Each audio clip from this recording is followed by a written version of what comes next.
Good morning and welcome to the Fusionary Health podcast.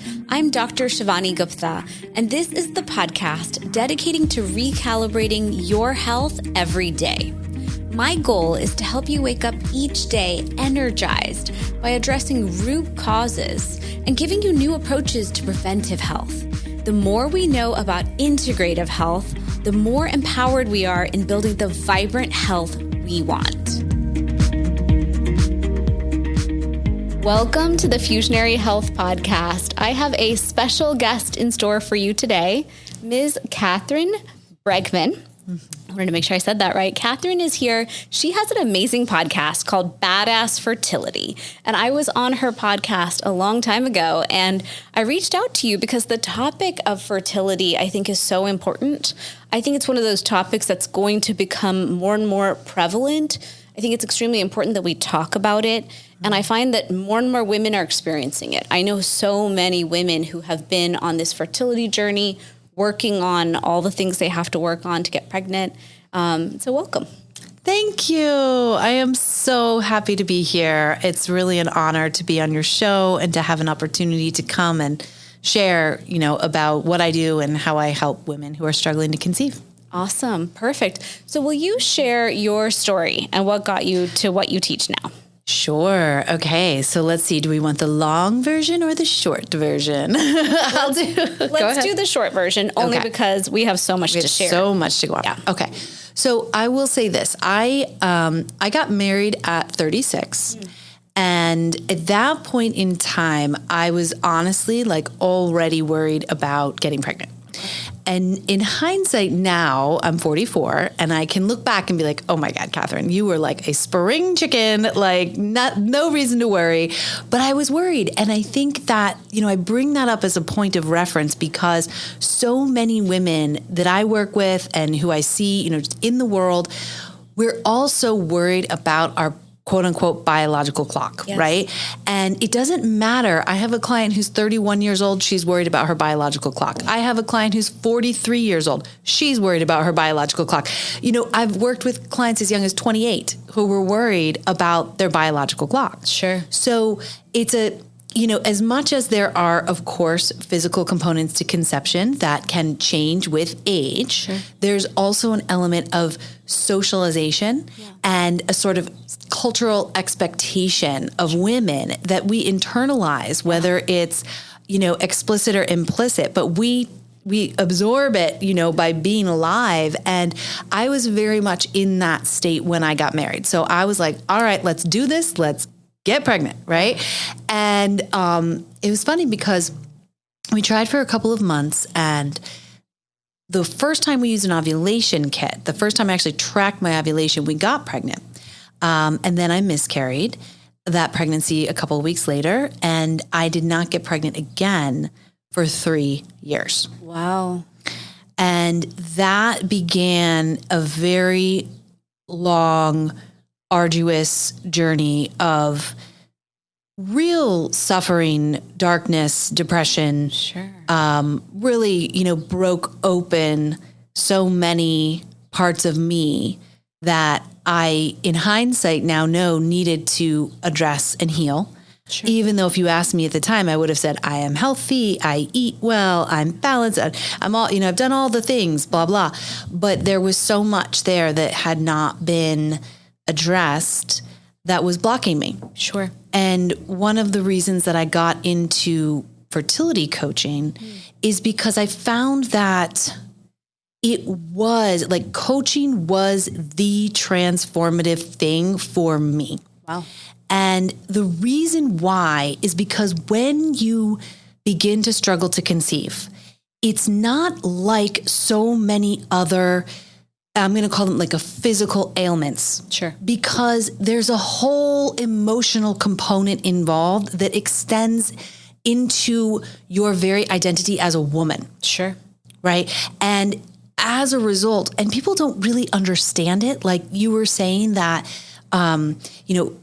people who struggle to conceive, the number's growing. We know that now it's 1 in 6. It used to be 1 in 8 couples struggle to conceive. 1 in 6 couples struggle to conceive. And that's defined by somebody who is trying to conceive and trying regularly for 12 months without getting pregnant. Wow. Yeah. So 1 in 6 couples worldwide.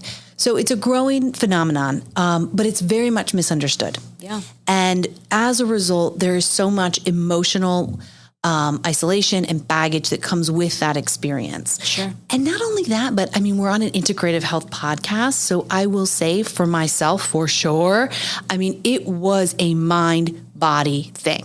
Sure. I tried IVF. I did 2 rounds of IVF. I had 2 rounds of egg retrievals about a year and a half to 2 years into trying.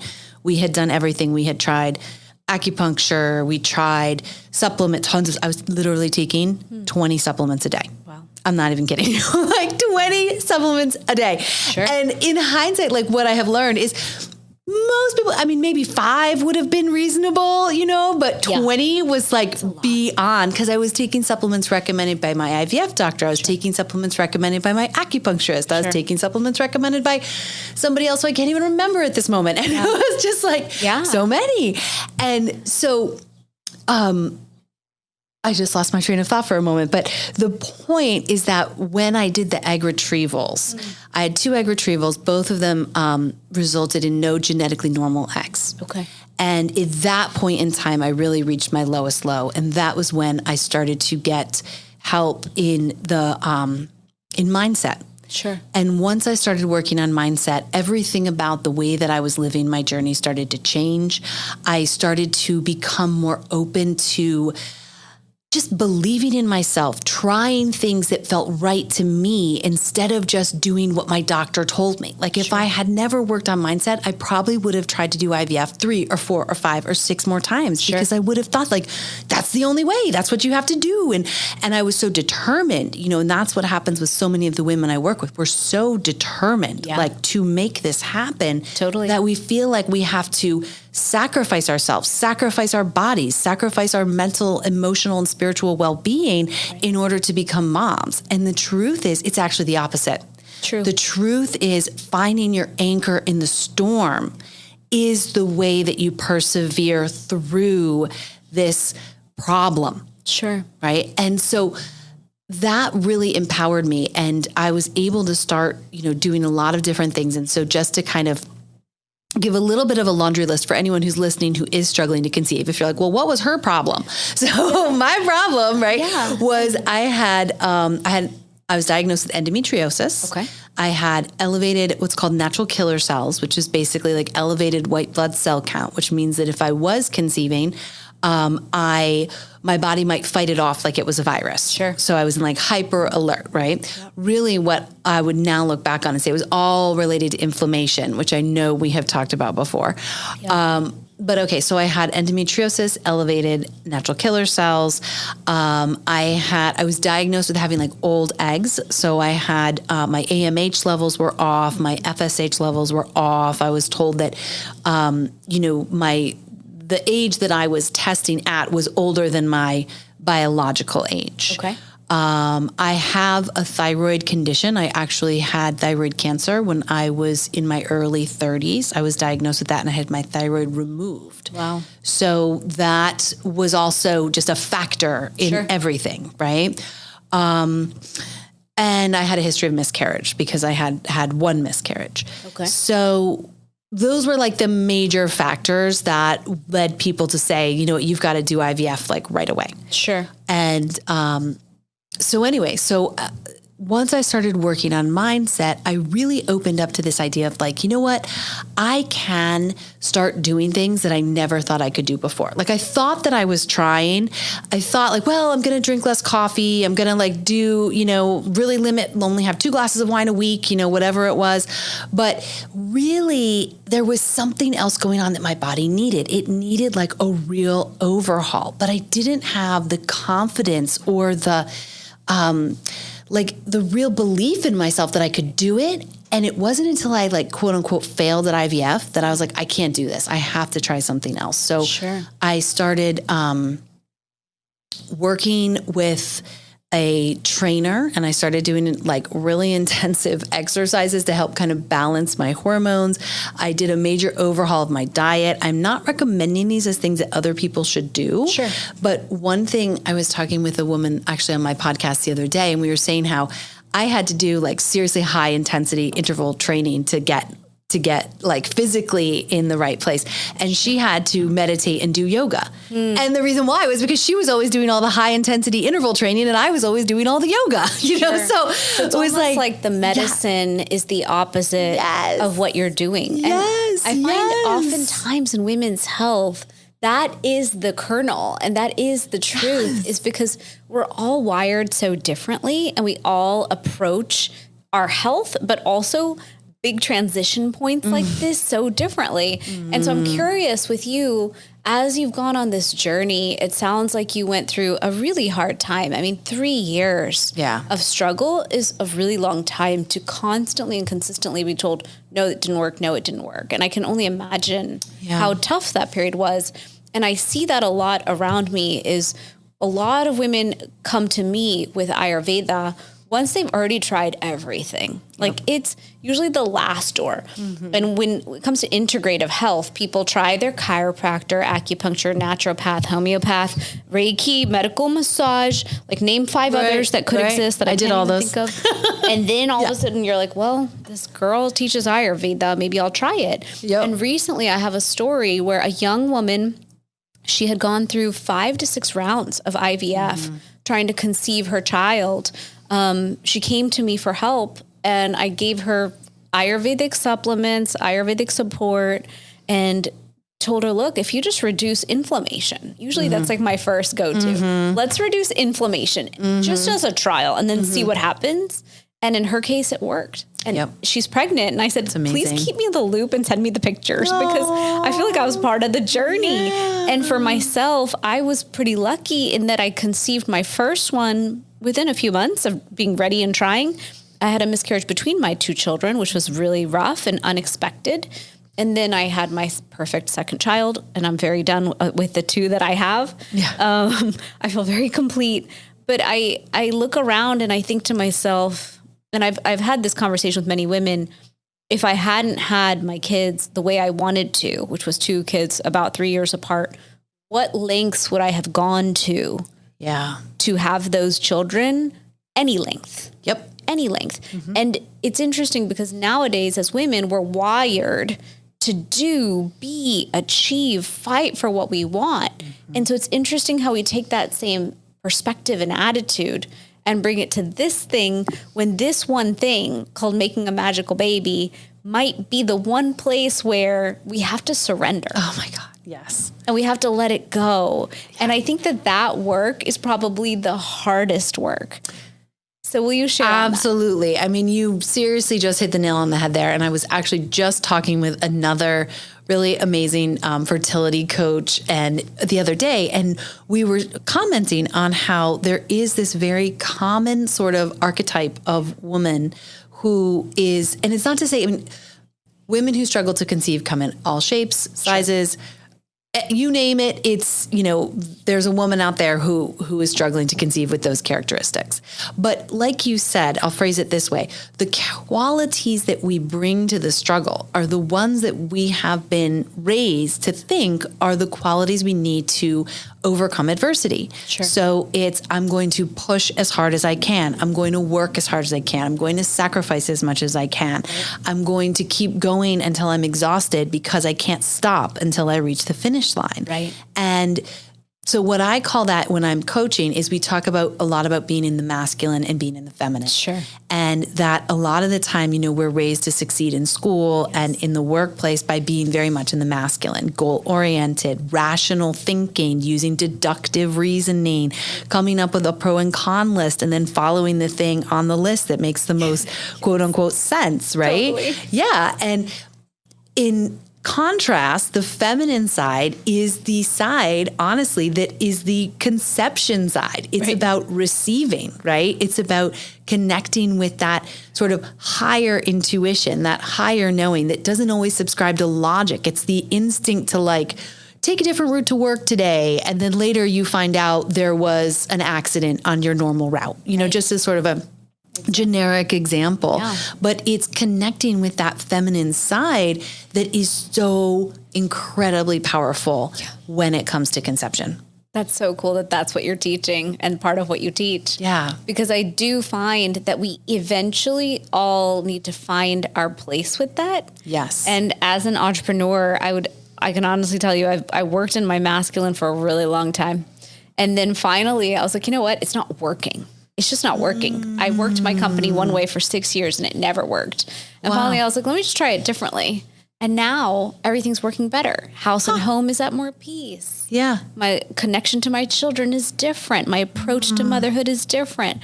My approach to my business is different. I look at myself as a CEO who's an athlete. And so because I'm an athlete, I equally push hard and I equally recover.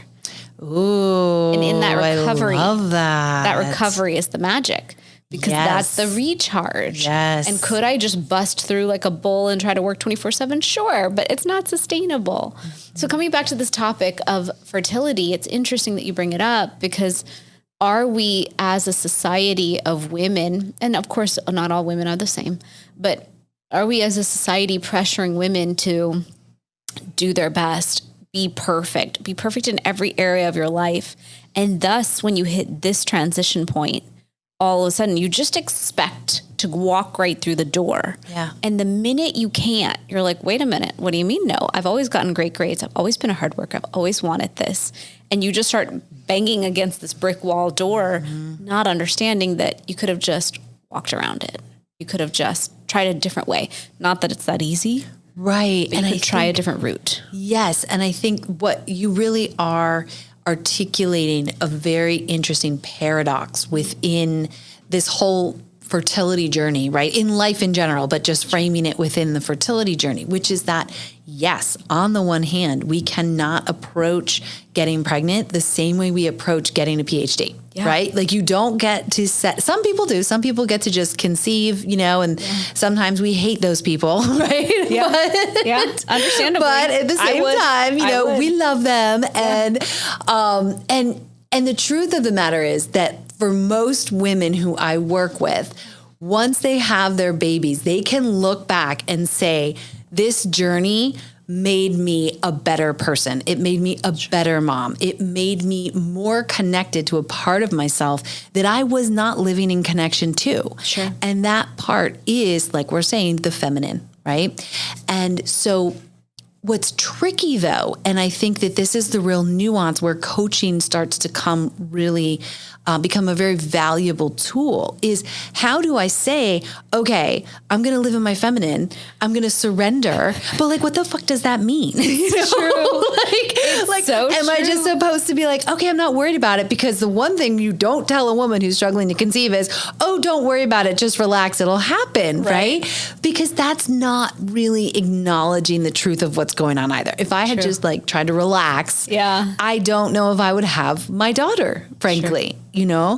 And if I had continued pursuing pregnancy through the status quo and only listening to medical, diagnoses and the sort of quote unquote logic of the Western medical model, I also don't think I would have my daughter. Right. So there's this very interesting dance that you do between action and reception, right? And that is like the yin and the yang. It's the masculine and feminine at play together. Right. The issue that we're talking about, I think, is that we're we are really taught that masculine is the way that you get things done. True. And we often dismiss, like just outright call, well, following your gut, that's frivolous. Right. That's so illogical. And how could I possibly follow my gut for something as important as my baby, True. Yeah. We are taught very much that whatever you want in life, you must go after. Yep. It's a very action-oriented mindset. You must prioritize. Like I live in that mindset the majority of my day. I'm like, why haven't you finished your lead follow-up? Why haven't you done this? You're supposed to do that. And I have to constantly remind myself there's many paths to Rome. Yep. We don't have to battle ourselves to get there. Exactly. We can actually go with the flow. We can trust our intuition. We can trust our gut. And I teach from an Ayurvedic perspective. The goal of Ayurveda is to bring body, mind, and spirit into alignment. Yes. The goal is to bring us into such alignment that our intuition is constantly telling us which way to go. And I will ask my intuition, left or right, yes or no, tell me. And I will get great answers out of my intuition that will tell me which way to go. Even with children, we know once we're moms, you can I just kiss my child's forehead and I will tell you what level of sickness we're at. I don't need a thermometer. I don't need a lot of data points. I look at them, I sense it, I hug them, and I'm like, all right, we're at level 10.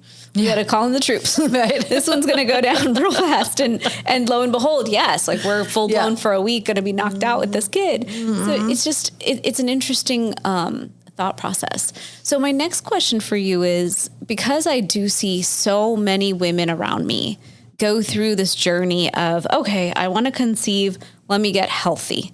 And they'll be already exercising, eating right, doing those things. Then they're like, okay, well, I tried to get pregnant, I didn't. So then you go to like your round phase 1, which is usually acupuncture, chiro, like let's try some integrative modalities to get help. Yep. Try, didn't work. Okay, let's go to the doctor. I am seeing such a high prevalence of PCOS, endometriosis, lots of women health issues. And so as I've been researching, and I recently went back to my OB and I said, hey, are you telling women to take supplements for menopause, perimenopause, and postpartum and fertility? He goes, actually, yes. And he goes, I love using ashwagandha, and I actually recommend turmeric as well. And I was like, well, I'm here. I make the best turmeric supplement on earth. And he's like, no, absolutely. There's so much science. And I said, there is so much science right now around inflammation causing so many of these women's health struggles. And we're not addressing the root cause multidimensionally. Exactly. So I address it physically first. Yes. I always address the physical because why? I created the product to do it, and I'm obsessed with my physical health. But I very much love explaining to people that it's mind, body, and spirit. Yeah. We have to also address our mental inflammation, our stress, what we're consuming, what we're allowing inside of us. And then we get to be spiritually aligned with all of it. So a lot of times when I'm consuming content, if I feel like that content is not good for my mental health, I unfollow. Me too. And so when it comes to this world around fertility, what are some of the things you've had to guide women on to show them, hey guys, what you're doing right now is not healthy for you. I need you to realize that everything around you in your world is inflaming you. It's causing stress. It's causing inflammation. We need to create a change. I love that you asked that question, because as you're saying that, I had this like visual of, yes, Shivani does the body. I'm like, and the spirit, and I've got the mind and the spirit. Like we kind of, it all like aligns, and it's so important. And the piece, I love that you asked this question, because I actually just today, I have an 8-week group program, which is the way that most women come into the way that most women begin working with me. Sure. And in that program, what we really do, it's called the Badass Fertility Program. Awesome. BFP, right? Yeah. Get your BFP. And I love my little acronym. Yeah. And so, nice. So in that program, we talk so much about a couple of things. One of them is we look a lot at what I call the saboteur. Yeah. Right? The inner critic. Sure. The voice inside of your head that is telling you, you waited too long.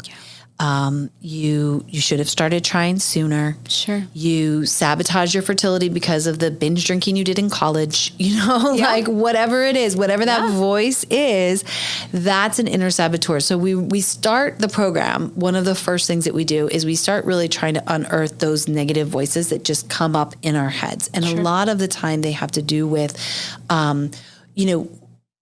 things that really are subjective. They're not true in reality, but we believe them. And then, like you were saying, those thoughts inflame our thinking and they inflame our bodies. True. So once we have started to identify the patterns of negative thinking that each woman individually carries, then we start to work on different types of tools to essentially like rewire those tendencies. Sure. And rewiring those tendencies brings in a lot of mind-body practices. Yeah. So And actually, it's interesting. There was a study done. Alice Domar is a very famous medical researcher who's done a lot of work in the infertility world. And she did a study with some other researchers at Harvard Medical School. And they found that women who were undergoing IVF, who participated in mind-body programs that were about, I think it was 10 weeks long, maybe 9 or 10 weeks of mind-body work, had a 50% increase in their conception rates to women who had no mind-body support. So they basically had two groups of women, and one group just did regular old IVF. Yep. All other things, I mean, it's a medical study conducted by Harvard. It's controlled, like the groups are comparable, Yeah. So one group, nothing. Other group, 10 weeks of roughly 10 weeks, 9 or 10 weeks of mind-body program. Sure. 50% more women in the mind-body group got pregnant in the second round of IVF. In the first round, it was kind of comparable, but the first group had only done like 3 or 4 weeks of the mind-body. By the time they had finished it, then the mind-body group had a 50% increase, and then the other group decreased by like 25% or something. So now I'm getting too much into the numbers, but my jaw is on the floor. Yeah. That is one of those moments. I love these moments in my life. I have them often because I hang out with so many cool people and practitioners.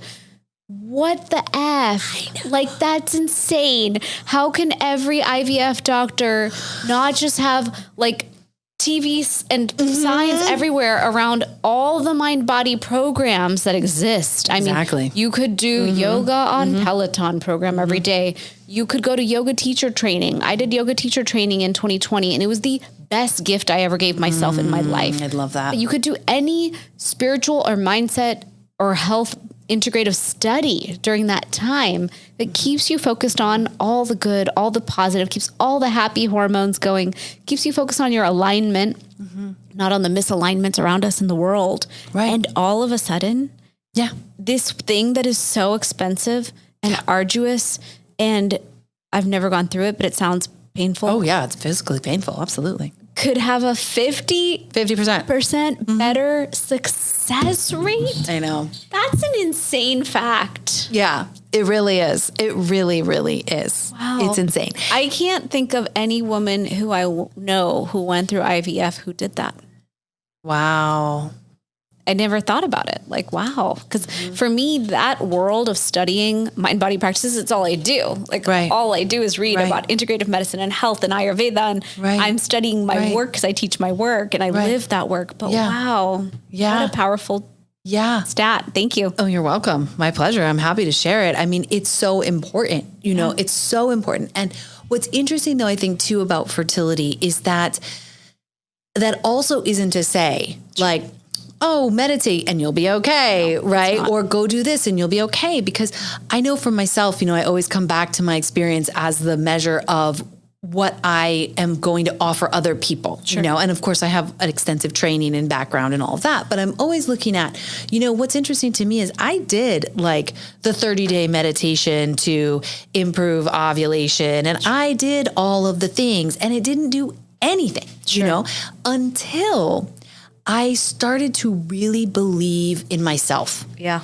And I think that is where the spirit part comes in. Yeah. Like, I've never actually said that before, but it's kind of connecting for me now, because it wasn't just the mind. Like, I need to train my mind. That's part of it. But there's like another layer that is that when you are struggling to conceive, you lose belief in yourself. You stop believing in your body. You stop believing in your future. You fall into, compare and despair. And suddenly all of your friends are moving forward and they're moving on without you. And you feel like a failure. Yeah. Like in the truest sense of the word. And that is so defeating that no meditation, quote unquote, right, is going to just help. So that's why I think having a community is so important. And that's why I have a group program, because I was working with women one-on-one. I have been working with women one-on-one for several years. And there's always been this question of like, but Kathryn, like, where are my sisters? Like, where are my other people? And so finally I was like, you know what, we have to do a program. So now everybody comes together. We have a WhatsApp group. group. We're talking to each other like daily. People are sharing what's going on with themselves. They're sharing their wins. They're sharing their fears, and we meet. And that, I think, is so important because it's like you said, it's mind, it's body, and it's spirit. And when you're talking about fertility, for many women, you've got to address all three. Sure. But we're just being sent to the doctor and told to do IVF. And I'm not knocking IVF. Like, a lot of my clients get pregnant with IVF. Sure. I have clients for whom pregnancy wouldn't even be possible if it wasn't for IVF, because maybe they're in a same-sex couple, or maybe they're single, or maybe they had cancer and had to freeze their eggs, and now that's their only option. Sure. So IVF is like amazing, but it's one tool. Right. And we're not really, that doesn't become obvious until much later in many people's journey. Sure. And one thing that you shared that was so interesting to me is that sense of defeat, because I do remember the moment I decided to get pregnant, which is now over 13 years ago, almost 14 years ago. I can't believe my kids are that old, because it makes me feel like I must be older, but I don't feel older at all. No. But when I did decide, it did take a little while to conceive. And that little while was very shocking, because I just expected this automatic instant result. I was like, oh, I've decided, and I'm only 30, and thus it must be easy. Right. I've made this decision to do this at this age, so it would be easy for me. And I think what you do in that moment is you hand your power over. Yes. You hand it over to any practitioner. So I remember at the time I went to Amazing Births. Which was here, the name locally.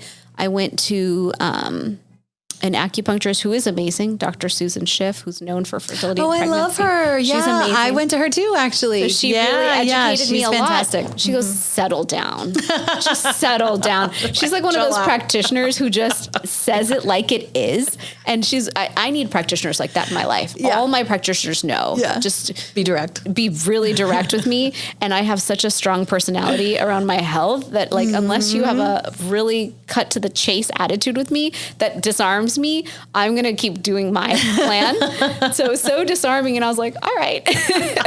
And that night I got pregnant. Oh my gosh. After Susan Schiff. And I was like, thanks. You obviously work. Thanks. So it's interesting, that journey around defeat. Because lately when I've been talking around health, I've been sharing, look, we as women are sovereign. We must build our team, and our team is our group of advisors. They are not our group of, they're not the boss. Exactly. That is You're the whole boss. Other thing I talk about with your my clients. journey. Yes. Your intuition rules. Yes. You know what's best. Yes. Get great guidance. And if you don't find a practitioner who is your partner on the journey, who is guiding you in a collaborative way, if you find a practitioner who's laughing at all the integrative and holistic stuff you're doing, they don't get to be your doctor. Exactly. And I have met so many doctors in the last 8 years who are so open to all the things that I teach. Not that you have to be open to Ayurveda, but you should be open at least to the level of science that we have behind integrative and functional medicine at this point. So I just think it's so important that we fight for what we need and what we want on this journey. So will you share on that? Yes. Oh my gosh, absolutely. I could go on about that all day. And I love that you said that, because it's truly what I say. Like, one of the expressions that we have in the Badass Fertility program is be the leader of your bump squad. Like, who's in charge of your bump squad? You are in charge of your bump squad. Sure. You are the one who ultimately decides who's in and who's out. And that isn't to say that, like, you now possess the medical expertise of, people who spent years in medical school. Sure. But it is to say, right, that we're using that balance of the masculine and the feminine to navigate, and we're not just surrendering our power. I know when I chose the route of IVF, I was like, literally, just fix me. Correct. Like, fix me. I can't deal with this anymore. I've tried everything I know in my power. I really did. All of the herbs, all of the acupuncture, all of the energy healing, all of the prenatal massage, like, you name it, yoga. I was doing it. Sometimes that's all people need. Sure. But everyone's going to be different. And in my case, I was like, I'm done. Like, I need you. You've got the solution. Yes. Let me give you tens of thousands of dollars. Give me my freaking baby. Right. Yes. And that was, because in Florida, right, where we are, IVF is not covered by health insurance. So for different people, it's expensive no matter where you are, but some places it's outrageous. But the point that I want to speak to with that was once I started working on mindset, that was when I really started to change my attitude and my belief system around who was really in charge. And a funny story I do want to share. There's another practitioner locally who I think you know. Her name's Susan Winograd. And she's works great. She's amazing. She really, she's, anyone who's listening, she has a podcast called Pelvic something. We can put it in the show notes. But it's Susan Winograd. She does women's pelvic health. She's phenomenal. She really was like what I would say the linchpin in my pregnancy. And what's interesting about that is when I went to my IVF doctor and I was like, listen, like I've discovered this thing by Googling. It's like an external physical therapy for women with endometriosis. Because one of the things I was diagnosed with was what they called kinky fallopian tubes, which basically meant that I had tissues wrapped around my fallopian tubes, making it hard for the egg and the sperm to meet. And even if they did meet, it was then hard for them to get into the uterus. Right. So where they needed to go. And go where they needed to go. I've been hearing about this lately. Yes. Yeah. And so I also had an elevated risk of ectopic pregnancy if I was to get pregnant. So I felt in my gut, like when I discovered this, this physical therapy, I was like, this just sounds like me. Like I really feel like this would help me. And it was an intense thing. It was 6 hours a day, 5 days a week. You had to go in for you book a week, you go in 6 hours a day. She worked externally and internally on my tissues and broke them down. Physically, I kid you not. And not only that, but I had emotional trauma that was released. She carried me through all of it. 3 years of struggling to conceive, Shivani. I got pregnant the next month. Oh my God. The next month, literally, I ovulated the following week, was pregnant. I texted Susan less than a month later, I'm pregnant. Wow. Such a powerful testament. By the way, my jaw has dropped again. I'm like, what on earth? But it makes total sense. We know as women, we store so much emotion in our tissues. One of my favorite trainers here locally, Paul Christopher, he always talks about how motion is lotion. And I always think of it as it's in our tissues that we store our issues. Yes. I think Tony Robbins says that. I'm sure. Your issues are in your tissues. And if we're not going to release it, especially as women, how can we have this huge transition into the next phase? Exactly. And I think the reason we got on this subject was because when I brought this idea up with my IVF doctor, we were preparing for our third egg retrieval, which I never ended up doing the third one. Right. But as we were preparing, I brought this up and I was like, hey, what do you think about this? He said that. I love this doctor. I'm not going to use his name because I'm going to, but I loved him. He was very thorough, very thoughtful, very, always gave us a lot of time. Basically laughed in my face, told me, literally, I use the words, it's a scam. They're just trying to take your money. And I was like, and I remember I left his office and I'd been doing all this work on myself and I've been doing all this work on mindset and all this work on really listening to my gut. And I said to my husband, I was like, I don't care what he says. I'm doing it. And look, you were right because your intuition screamed an answer to you and you listened. And I listened. And that's really my main job on earth, I feel sometimes, is outside of making everyone understand that turmeric's the best thing ever on earth, is guys, your intuition is always right. And you can hone and train your intuition to be so powerful. My intuition sometimes screams so loud, I jump and I'm like, okay, I heard you. Got you. All right, I'm going to listen. I will not defy you because you are being that loud. And it sounds like your intuition said a hell yes to this. Yes, a full really body did. yes. That was you couldn't defy it. You knew that it was 100% right. Yes. And I just was trusting it. And I think that that's the key of that masculine and feminine balance because, part of the reasoning of my doctor was there's no published medical research proving this. So I get it. Everyone's operating in their own paradigm, right? And that's why you have to be the leader of your medical team. Yes. You have to be the one, because everyone's locked into their way of viewing things. It's your job to collectively take in that information and then sort through it and decide what's best for you. Not just using logic and reason, but also using what feels right in your gut. And what was interesting, I had come across that program like a whole year before I even started IVF. And I was like, no, I can't do that. That's too fill in the blank, expensive, experimental. I just need to go follow like the status quo. Yes. You know, and side note, way cheaper than IVF. Mm-hmm. Right? So, I'm sure anything is, right? Yeah. Which is why there's so much happening in that world around let me help women. And let's just take a step back. Almost every woman is going to have some form of trauma. It's just true. Yeah. We know that. Yeah. Almost every woman is going to have these experiences that have, caused so much stress or trauma that she's going to be storing it somewhere in her body. It's why going to all the integrative modality practitioners, any one of them is so helpful, whether you go to acupuncture, chiropractic, or any of these that work on you, yoga. Mm-hmm. The more I yoga, the more I'm like, oh my gosh, I need more yoga. But it's interesting, this journey that we go on. I know for myself, after I had kids, it felt like I was Tom Brady before kids. I was so on point. I had my mojo. I was an entrepreneur. I knew I was going to impact 1 billion lives. I studied social entrepreneurship. I was like, I have a plan. And I had kids and it just derailed me. I always say, I feel like I was Tom Brady and I got dumped in Siberia, no cell phone, no money, and told walk back. And it took a long time to walk back to myself. And I definitely hired some amazing coaches along the way. One of them I always share is Meena Shah. She was my life and business coach for 5 years post kids. Yeah. And it was through those 5 years that I let go of my marketing company, finished my PhD, which was a very long, arduous, horrible journey, but I finished. Yes.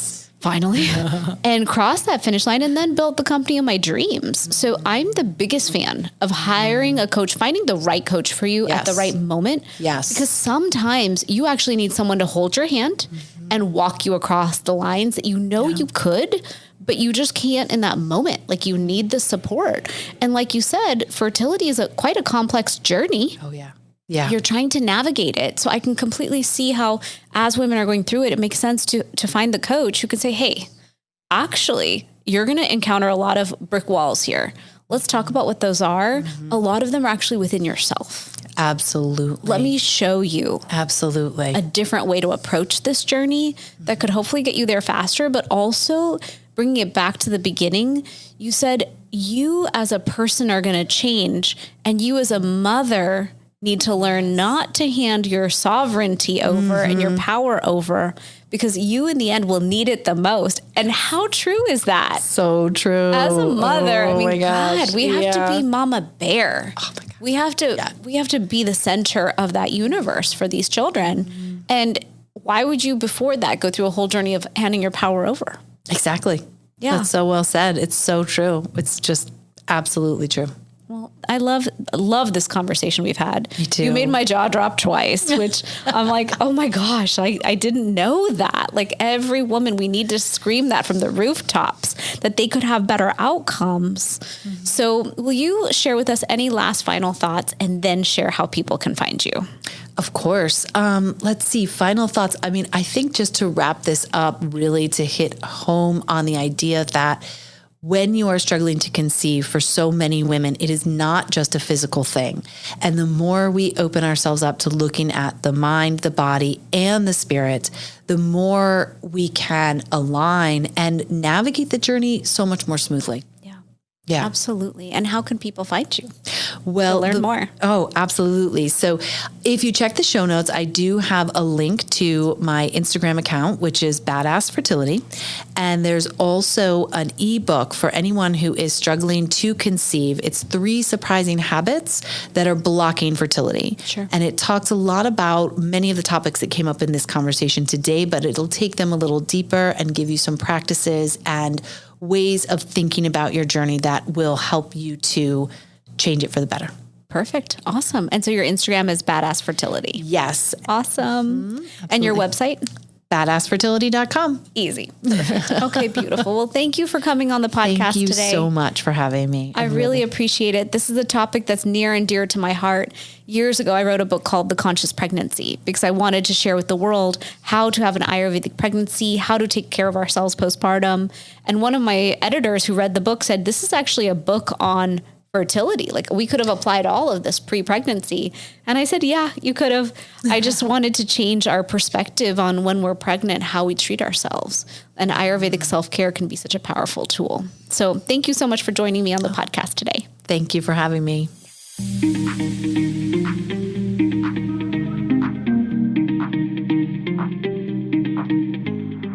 Thanks for joining me for this episode. Check out our sponsor, Fusionary Formulas, the potent turmeric supplement used by doctors around the U.S. for patients with pain and inflammation.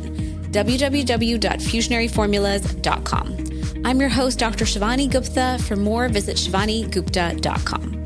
Subscribe to this podcast in Spotify or Apple Podcasts. Click the follow button or subscribe in any of the apps that you use. That's all I've got for you on the Fusionary Health podcast this week. You have the power to transform your health and achieve vibrant health starting today.